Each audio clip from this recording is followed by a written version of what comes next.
another topic in mathematics today, and we're going to be looking at trigonometry.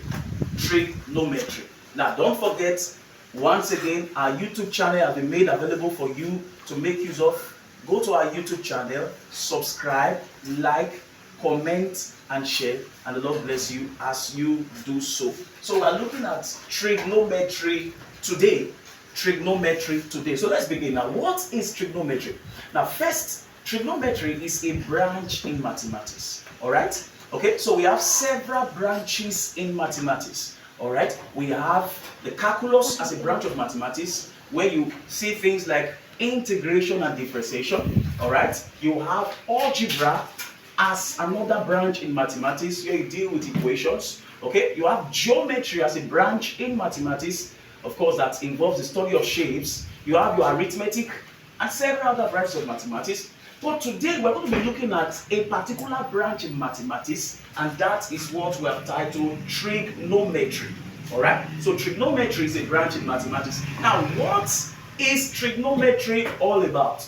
Now, trigonometry is a branch of mathematics that deals with the relationships between the sides and angles of triangles. The relationships between the sides and angles of triangle. So that aspect or branch of mathematics that has to do with the study of the relationships between the sides and angles of triangles is what we refer to as what? Trigonometry. And don't forget, in the last class, I said something about triangles. I said we have the right angle triangle, we have the acute angle triangle, we have the obtuse angle triangle. I said in a right angle triangle, one of the angle is exactly 90 degrees. In an acute angle triangle, the three angles are acute. That means they are less than 90. And in an obtuse angle triangle, one of the angles is greater than 90 but less than 180. And of course, the three angles will sum up to give 180 degrees. So the study of the relationship between the sides and angles of triangles is what we term as trigonometry. All right?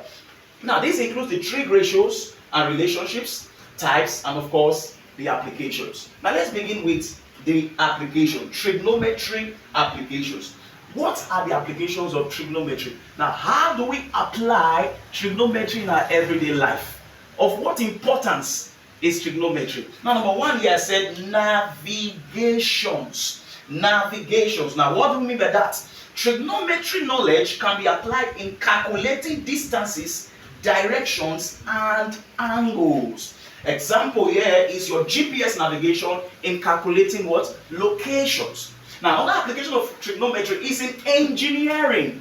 Engineering, architect make use of the knowledge of trigonometry in designing buildings, bridges, and of course electronics circuits. Now, another application is in medicals, all right? Now, the knowledge of trigonometry is used in medicals for analyzing your MRI and your CT scans. And of course, the fourth one we have here is in surveying.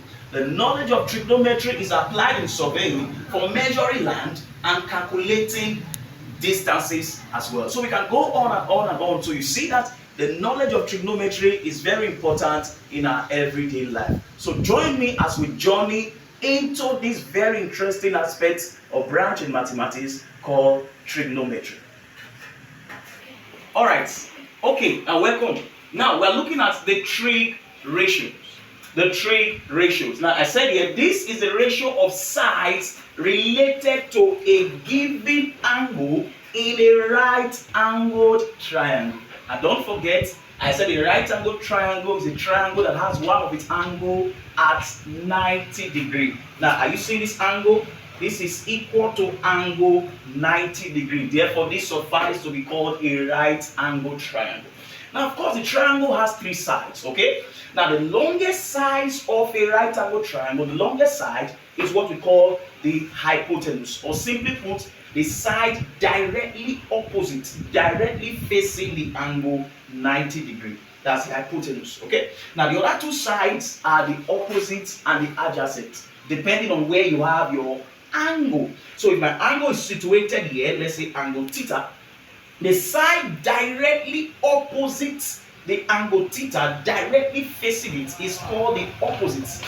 And of course, the third side, the side beneath it, is the adjacent. Okay, so the opposite, adjacent, and the hypotenuse. Now, there are times you may be asked to look for any of the sides of a right angle triangle. The way to go about that is through the Pythagoras theorem. Pythagoras theorem. Now, we have it here that the hypotenuse square is equal to opposite square plus adjacent square. So if I'm looking for the hypotenuse side, the longest side, taken as h here, h square is equal to o square plus a square. So the sum of the square of the other two sides. But if I'm looking for the opposite square, it is equal to the hypotenuse square minus the adjacent square. And in like manner, if I'm looking for the adjacent, it is adjacent square equals hypotenuse square minus opposite square. Okay, so we use the Pythagoras theorem when we are looking for the sides of a right angle triangle. Now, what are the common trig ratios we have in mathematics? Sine, cosine, tangent, cotangent, secant, and cosecant. So these are the 6 common trig ratios we have in mathematics. Now, sine is defined as opposite over hypotenuse, O over H. Opposite over hypotenuse.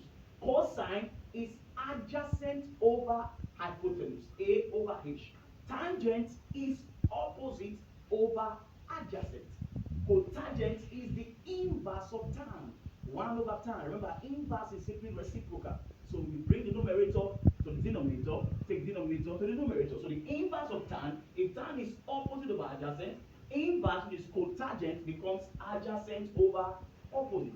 In like manner, secant is the inverse of cosine, which becomes hypotenuse over adjacent. And cosecant is the inverse of sine, that is hypotenuse over opposite. So these are the common trig ratios we have in mathematics. Now, having introduced you to the common trig ratios and of course the Pythagoras theorem, we are safe to begin our calculations. Now, we're going to take just one example for the sake of this class. Now, look at this.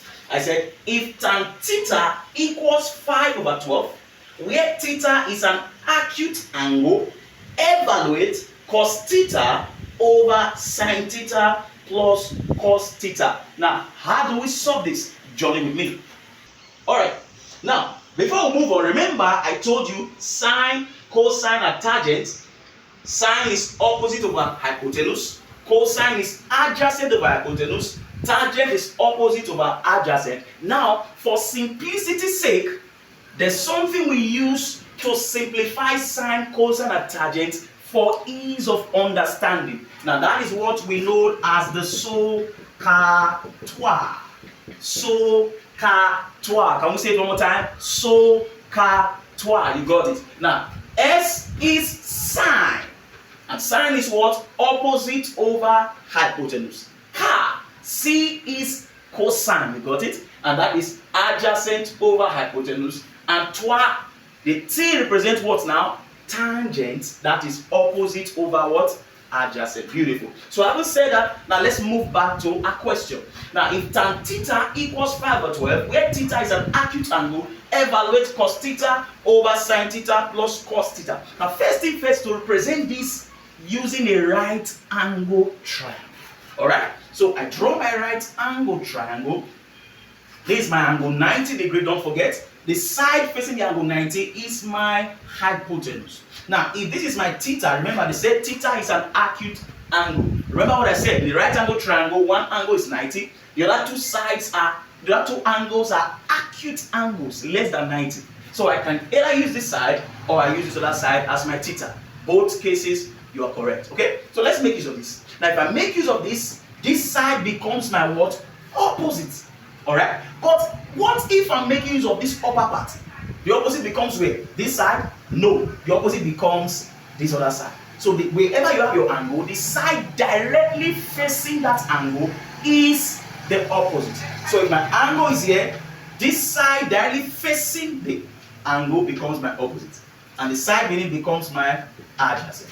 Now don't forget they said tan theta equals 5 over 12. Now what is tan from SOHCAHTOA? Opposite over adjacent. That means 5 over 12 is equivalent to opposite over adjacent. So my opposite is 5 Adjacent is 12. Now, I don't know my hypotenuse. How do I go about that? Can you remember? To look for a side of a right angle triangle? Yes, Pythagoras theorem. So, hypotenuse square equals opposite square plus adjacent square. So, hypotenuse square, what is my opposite now? 5. 5 square, what is my adjacent now? 12. 12 square. So, hypotenuse square equals 5 square is what? 5 times 5. 25. 12 square is what? 12 times 12, 144. H square, the sum of these gives 169. So if I take the square root of both sides, it means that H equals what? 13 centimeter. So my H is 13. If I know my H, then I can solve. What is cos theta? Don't forget, cos is what? Adjacent over hypotenuse. What is adjacent? 12. What is hypotenuse? 13. I move to sine. What is sine theta? Opposite over hypotenuse. What is opposite? 5. What is hypotenuse? 13. Trust you are with me. Alright, let's go. So cos theta, that is 12 over 13, over sine theta, that is 5 over 13, plus cos theta, that's 12 over 13. Now, what is 5 over 13 plus 12 over 13? This is what we call like fractions, common denominator in mathematics. So what do? I add the numerator. 5 plus 12, that gives 17 over 13. So I have 12 over 13 divide 17 over 13. Now in mathematics, we are working with division. You take the inverse of the second fraction. So 17 becomes the denominator, 13 becomes the numerator. So we have 12 over 13 times 13 over 17. I believe you're following. So 13 can cancel 13. This takes care of this. So my final answer becomes what? 12 over 17. So the answer to this question is 12 over 17. Now I believe you've learned something from today's class. Don't forget, go to our YouTube channel. You have more videos for your learning. Subscribe, like, comment, and share. Until then, I remain your lovely Tutor Frank. God bless you.